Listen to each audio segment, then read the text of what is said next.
Plusieurs d'entre vous ont demandé une vidéo sur Tinkercad, du coup la voici. Donc pour ceux et celles qui ne connaissent pas Tinkercad, il s'agit d'une plateforme en ligne développée par Autodesk sur laquelle on peut faire plusieurs choses. De la modélisation 3D, de la simulation électronique et de la programmation avec des blocs. J'ai d'ailleurs fait une vidéo sur ces techniques de programmation, donc si jamais ça t'intéresse, tu as le lien en description. Ici, on va surtout s'intéresser à la partie circuit de Tinkercad dans laquelle on peut réaliser des câblages comme sur Freezing, mais également de les programmer et tester leur fonctionnement comme si on les réalisait pour de vrai en physique. Bref, sans plus attendre, c'est parti. Pour utiliser Tinkercad, donc on va sur Google, on tape Tinkercad, hop, premier lien. Donc on arrive sur le site, on fait ici s'inscrire. Donc ici on choisit comment on va utiliser Tinkercad, est-ce que ce sera un compte d'enseignant ou d'étudiant, donc un compte utilisé dans le cadre scolaire, ou bien est-ce que c'est un compte personnel, donc ici dans notre cas c'est un compte personnel, donc on fait compte personnel. Ensuite on peut s'inscrire avec une adresse mail, ou bien avec, on peut se connecter directement avec Google, Apple, Microsoft ou Facebook. Donc moi je vais me connecter avec Google, hop, je choisis mon compte.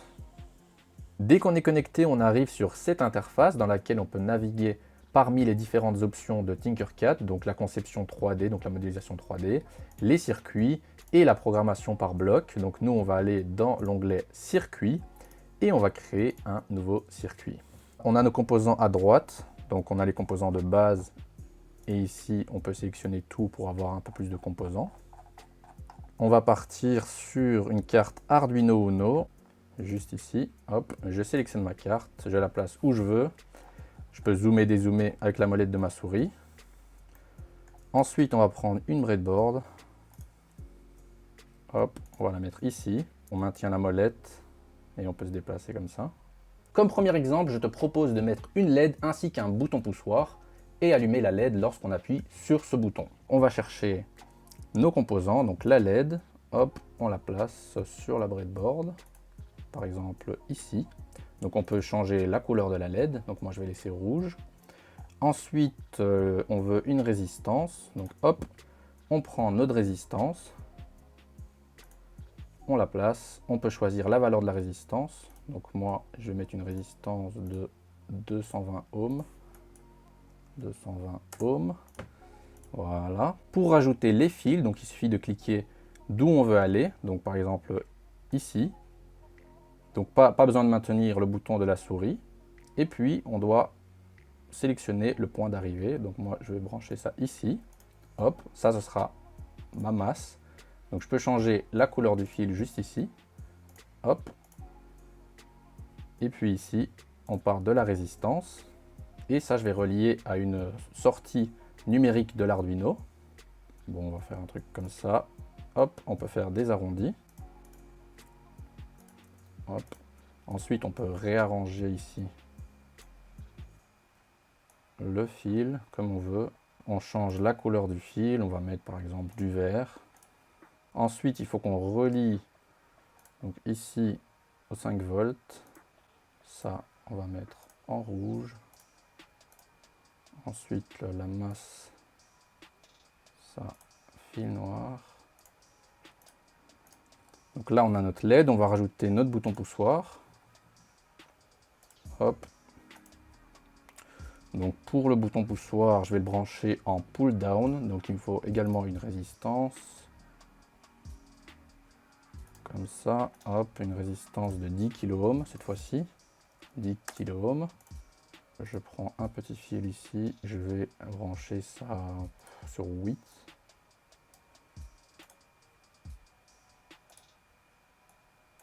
Et ici, on va relier au 5 volts, donc fil rouge, pour que ce soit un peu plus stylé.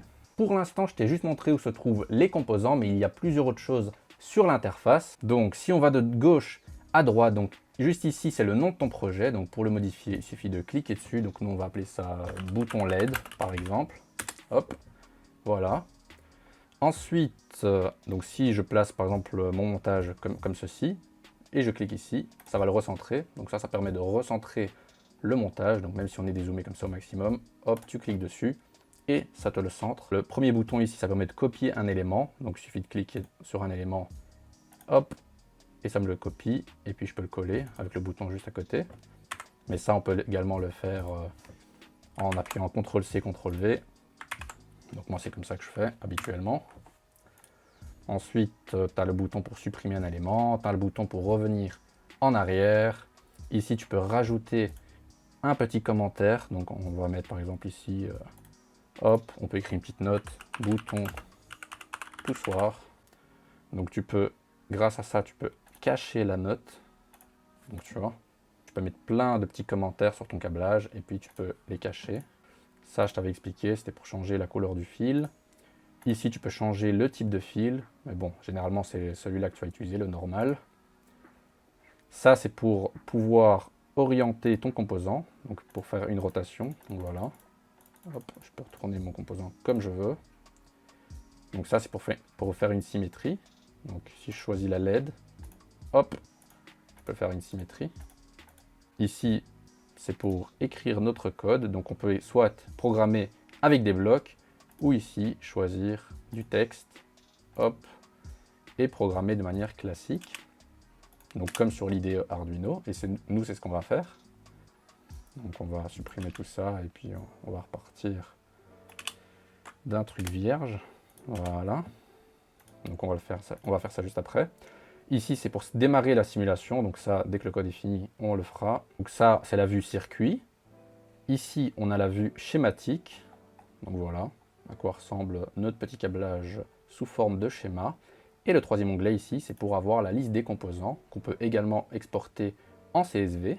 Donc ça peut être très intéressant. Maintenant que le câblage est prêt et que je t'ai expliqué à quoi servent les différents boutons de l'interface, on peut passer au code. Pour le code, on appuie juste ici, on va mettre notre câblage un peu à gauche et on commence à programmer. A few moments later. Ce n'est pas l'objet de la vidéo, mais je vais quand même expliquer le code rapidement. Donc je commence par créer deux constantes dans lesquelles je stocke les broches utilisées par ma LED et mon bouton. Ensuite, je crée une variable état bouton qui, comme son nom l'indique, va me permettre de stocker l'état du bouton. Dans le setup, je configure la broche utilisée par la LED en sortie et la broche utilisée par le bouton en entrée. Et dans le loop, donc je commence par lire l'état du bouton. Je stocke cet état dans ma variable état bouton. Et pour terminer, j'ai une structure if-else. Donc je vérifie l'état du bouton. Donc si le bouton est à l'état haut, ça veut dire que j'ai appuyé dessus. On allume la LED, sinon on éteint la LED. Le code est terminé, on peut démarrer la simulation, donc en appuyant sur le bouton juste ici, démarrer simulation, hop, et on va voir si j'appuie sur le bouton, ma LED s'allume, je relâche le bouton, ma LED s'éteint. Ma LED s'allume, ma LED s'éteint. Puis je fais arrêter simulation. Donc à partir de là, je peux télécharger le code, donc en appuyant juste ici, donc ça va me donner. Si je le fais, ça va me donner un fichier .ino, donc c'est les fichiers Arduino classiques. Donc hop, on va fermer. On a également accès au moniteur série. Bon, ici, on n'a pas utilisé, mais on pourrait. Donc je vais par exemple juste rajouter un petit message dans le moniteur série pour te montrer. Donc serial.begin 9600. Et puis, on va dire ici, on va mettre juste un message qui dit serial print, on va mettre LED allumé, LED allumé, hop, et puis ici dans ce cas-là, LED éteinte. Serial print, LED éteinte. Voilà, on va rajouter un petit LN pour passer à la ligne à chaque fois qu'il y a un message. On redémarre la simulation.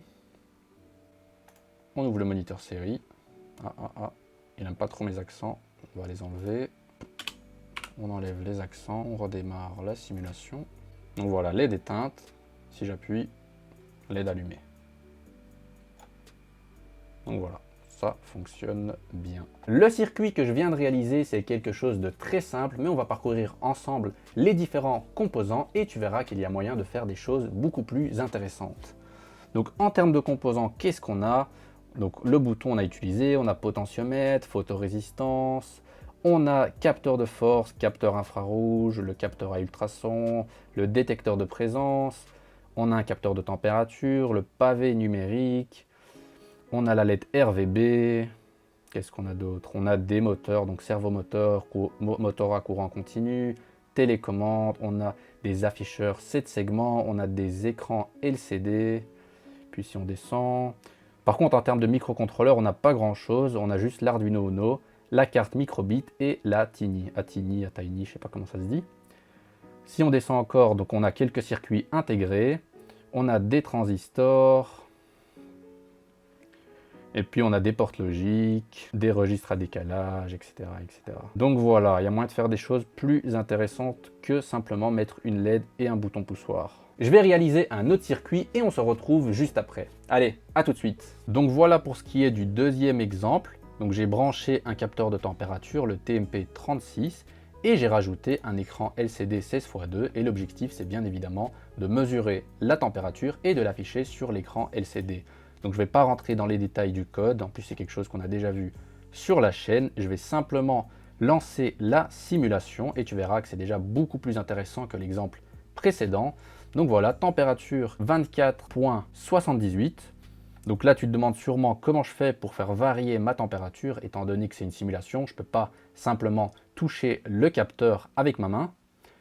Donc pour cela, tu cliques sur le capteur et puis tu as une petite barre ici que tu peux augmenter ou diminuer. Alors, quel est mon avis sur cette plateforme? Donc comme tu l'as vu, la plateforme est très intuitive, tu arrives là-dessus, tu n'es pas perdu, il n'y a pas des options dans tous les sens, il y a vraiment juste ce qu'il faut et tout est très clair. L'interface est très clean, ça fait vraiment logiciel professionnel et les câblages avec les fils qui vont en arrondi, aïe aïe aïe aïe aïe les amis, ça c'est peut-être un détail pour vous mais pour moi c'est magnifique. Bref, pour moi cette plateforme elle est incroyable, son seul défaut qui est quand même un gros défaut, c'est le manque de composants et l'impossibilité de créer ses propres composants comme sur Freezing. J'espère que ça va évoluer avec le temps car là Autodesk ils tiennent vraiment un truc intéressant mais comme c'est une plateforme gratuite je suppose que c'est pas trop dans leur priorité. N'hésite pas à me donner ton avis sur la plateforme une fois que tu auras testé, ça m'intéresse. Dis-moi également si tu voudrais que je présente une autre plateforme, un produit, une carte, bref j'en sais rien, tant que ça reste dans le thème de la chaîne. Comme d'habitude, si cette vidéo t'a plu, je compte sur toi pour exploser le bouton des likes. Je t'invite également à t'abonner à la chaîne et à activer la cloche pour ne pas rater les prochaines vidéo et si tu veux du contenu additionnel, tu as le lien des réseaux sociaux en description. J'ai commencé à faire des petits tutos Arduino sur Insta, donc ça pourrait peut-être m'intéresser, je te laisse aller voir ça. Bref, sur ce, moi je te dis à la prochaine, allez, ciao!